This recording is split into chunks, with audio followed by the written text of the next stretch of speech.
আসসালামু আলাইকুম। কেমন আছেন সবাই? আশা করছি সবাই ভালো আছেন। আবারও নতুন একটা ভিডিও নিয়ে আপনাদের মাঝে চলে আসলাম। আজকে সকাল থেকে আমরা ভিডিওটা শুরু করছি। এইখানে সকালবেলা নাস্তা বানানোর জন্য এই যে চাল দিয়া চাপটি পিঠা বানানো হইতাছে। তো এই চাপটি পিঠাটা আমার শ্বশুরবাড়ির এইখানে এই এই শুটকি ভর্তা বা অন্য কোনো ভর্তা দিয়েই খায়। তো ওইটা বানানো হয়েছিল, ওইটার ভিডিওতে দেখানো হয় নাই।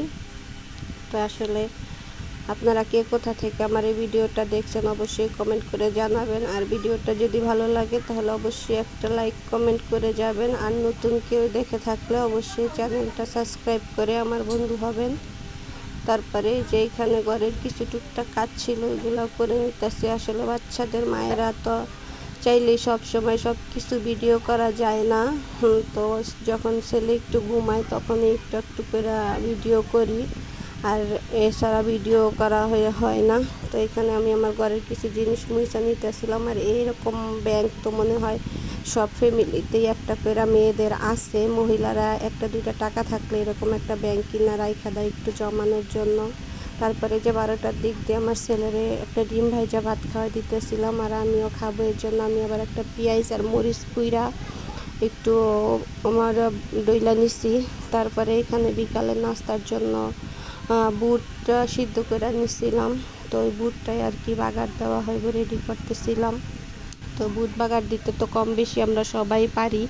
এখানে বুট বাগার দেওয়ার জন্য এই যে পেঁয়াজ টালার পরে সমস্ত মশলা দিয়া পানি দিয়া একটু কষানো হইতাছে আর কি।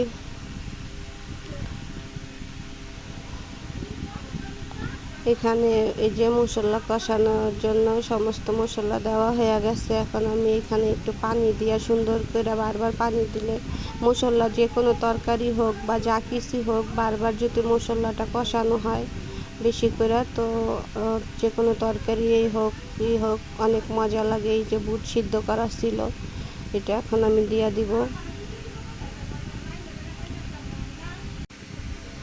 আসলে আমি প্রতিদিনই ভিডিওতে বলি যে আমার ভিডিওতে অবশ্যই একটা লাইক করে ভিডিওটা দেখবেন। অনেকে আছে ভিডিও দেখে কিন্তু লাইক কমেন্ট করে না। লাইক কমেন্ট না করলে আসলে ভিডিও দিতেও ভালো লাগে না।